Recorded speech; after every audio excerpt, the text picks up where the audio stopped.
दर्शक बंधु हिंदू पुराण अनुसार भगवान महादेव जगतर कल्याण पाई सारा भारत वर्ष में 12टी ज्योतिर्लिंग प्रकट होती से गुड़िक होती बाबा सोमनाथ, महाकालेश्वर, ओमकेश्वर, मल्लिकार्जुन, भाईजनाथ, केदारनाथ, नागेश्वर, त्रिंबकेश्वर, भीमशंकर, रामेश्वर, कृष्णेश्वर एवं काशी विश्वनाथ। ये 12टी ज्योतिर्लिंग मध्य आज आम कथा केदारनाथ विषय। नमस्कार दर्शक बंधु, मु आलोक स्वागत करुछि आपणक चैनल रिसर्च टीवी ओडिया को।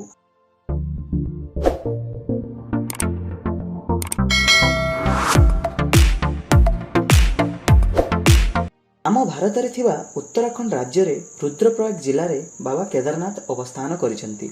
उत्तराखंड रे थिबा हिमालय पर्वतल कल रे थिबा केदारनाथ मंदिर को प्रतिवर्ष लक्ष लक्ष श्रद्धालु दर्शन पाई आसीथांती। जेहेतु एही मंदिरटी हिमालयर पर्वतर पाददेशरे अछि तेणु एठारे प्रबल बर्फपात होइथाय, जहा फଳରେ श्रद्धालु मानक पाई 6 मास मंदिर खोला जाइथाय। एही केदारनाथ मंदिर प्राय समुद्र पतनठु 11,755 फुट उच्चतारे अवस्थित। हिमालयर पर्वतर पाददेशरे थिबारु शीत समय एठारे प्रबल बर्फपात होइथाय, जहा फଳରେ मंदिर को जगाजग विच्छिन्न होइथाय। सेइथिपाई मंदिर को बंद रखा जाए।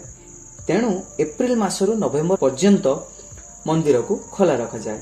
केदारनाथ मंदिर 3 पार्श्वरु पर्वत रे घेरा होई रहिछि। गोटे पार्श्व रे 22,000 फुट केदारनाथ पर्वत तो आउ गोटे पार्श्व रे 21,600 फुट उच्चता विशिष्ट खर्चकुंड तो अन्य पार्श्व रे 22,000 फुट उच्चता विशिष्ट भरतकुंड।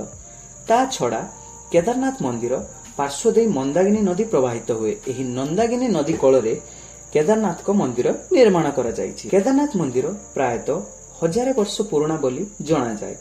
किंवदंती अनुसार पांडव वंशर राजा जन्मजय यह निर्माण कराइथिले। इतिहासरु जदि आमे देखिबा ताहले यह 8 शताब्दी रे गुरु शंकराचार्य द्वारा पुनरुद्धार करा जायथिला।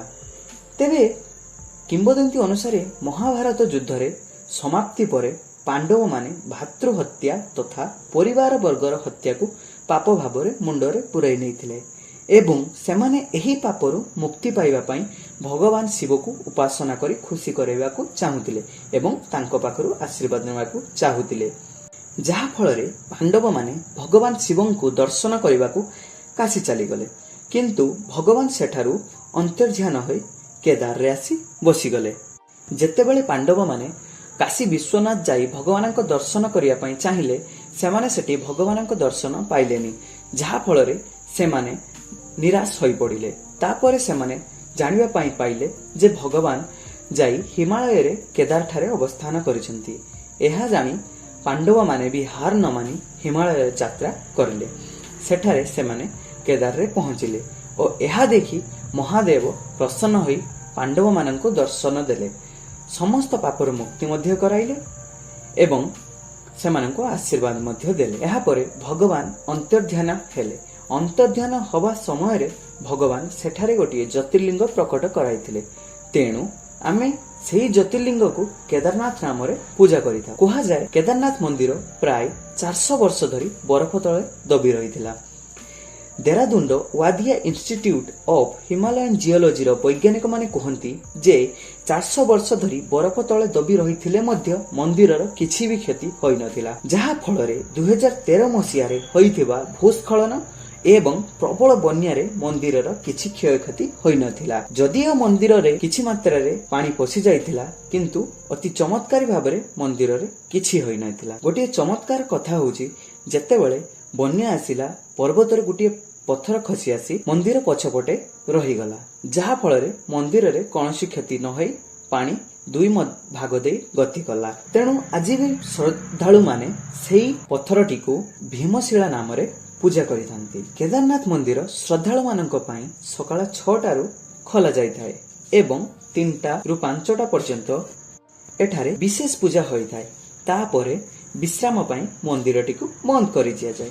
तापरे संध्या 6टा रे भगवानंकर संध्या आरती करे जाइथाय। तेबे दर्शक बंधु ए थिला श्री केदारनाथ भगवानंक विषय किछि कथा।